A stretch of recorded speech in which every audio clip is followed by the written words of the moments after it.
No, I have to work. I said I wasn't gonna look at it until the end of the day.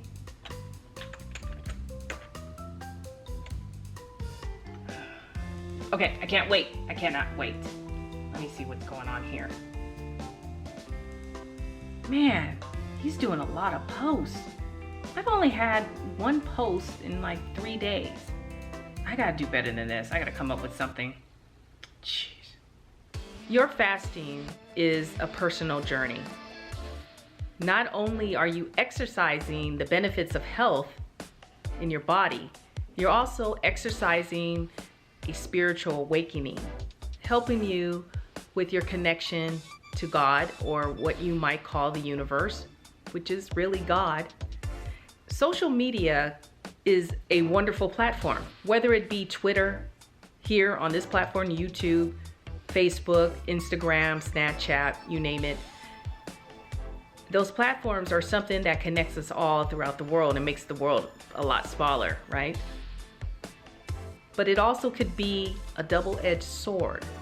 Maybe it is where you're checking your platforms on a regular basis, but also it can cause anxiety, depression, almost to the extreme of paranoia, and you're isolating yourself when you are just looking at the online world. So let's talk about those things that may cause these negative emotions on social media while fasting. Stay tuned. Number 1, you're not as productive as you used to be. You're constantly checking your phone to see if you're getting any more likes, if you're getting more subs, if you're getting followers, whatever that looks like. There's so many different reasons why you need to check your social media. But at the same time, you have your job, you have your relationship, you have caregiving like myself, you have your children to raise, you have errands to run, and you just have a life outside of the online world. So you're just not being as productive because you're stopping to look at some documentary, you're stopping to look at what your fellow YouTubers are doing, and it's constant, it's never ending. It just keeps going. I got it. All right, this is a good quote. I'm gonna do that right now. I know that post was good. How come I only got like 40 likes? They don't like me. So FOMO, the fear of missing out, takes over you. If you don't get on there within the hour, you're probably getting anxiety, right? Number 2, you worry about what other people are doing online. What does it matter right now in your life when you have priorities, people in your world that are real, that you have a responsibility to show up, be present. So if you're worried about what other people are doing online, then it takes you away from the real people that are right in front of you. Number 3, you are stressed or anxious all the time. Yeah, I said it. There's times when I'm stressed, and as you know, I am in a sales position on my day job, so it's a high pressure, high stressful position. But if I have posted something on Instagram or something that I want to post to get people from Instagram to look at the videos on YouTube, I'm anxious about those posts. So I'm checking the posts on a regular basis and seeing if anyone liked it or if anybody clicked through to come and see my video. I only put out one in like 3 days. I gotta do better than this, so let me get going on it. It's a vicious cycle, really. It really is a vicious cycle. You have to let go of those things. So how do we combat the social media burnout, if you will, especially while you're fasting? Number 1, take frequent breaks. Yes, I know this one is just common sense, but maybe you have to set a reminder in your phone or some kind of timer of when you actually start looking at your social media. Maybe you're only checking it one time a day and just to see how your posts and things are doing. Or just to check in and look at a couple of documentaries or a couple of videos. That's fine. But give yourself a time limit so you can take the breaks and then come back the next day and catch up on whatever else you were thinking about. Number 2, keep your circle small in the online community. I know there's a ton of people we come across, thousands of people on a daily basis that you can interact with in social media. But what I realize is if I keep my circle small, those people that really impact your life in a positive way, I find that the anxiety does come down. Once you get to talking and connecting with too many people online, it really isn't real. You know what I mean? Yes, there's some great relationships. I have some wonderful friendships with my online community, which I love these guys to death.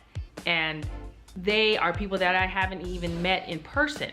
But as your circle gets larger and larger, you have to be careful and guard yourself on what are those quality online relationships and what do they mean to you.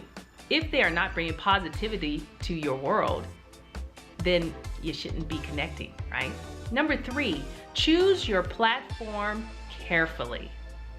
Now for me, YouTube is my number 1 go-to when it comes to being online. And then second is Instagram. I really enjoy this platform, and I think there's so many ways, so much flexibility on how you can connect with others on Instagram. But I'm also on Facebook, and then I'm also on Twitter. But those guys are really not my top priority platform. Facebook for me is just probably just connecting, staying in touch with family and maybe some old friends that I can't see that are not here on a local level. But at the same time, it can become a chore if you're checking all these platforms, and then it overwhelms you and it starts to take over your life. So just choose your platform carefully. That's all I say. Choose it carefully and wisely, and then spend your time there. 1 or 2 platforms is pretty much all you need. Number 4, simple. Connect to real people. Now, again, we have priorities in our life, so spend time with your family, your kids, your parents if you're taking care of somebody in your house like me, or if they are not there, go and spend time with them. It's real, it's a true relationship, and it will feed the soul in so many ways for good. So go and spend time with them, especially when you're fasting. It's, yes, it can be a lonely type of choice that we make in our lifestyle. At the same time, it's good for us. But it's okay to connect with others and keep yourself busy at the same time.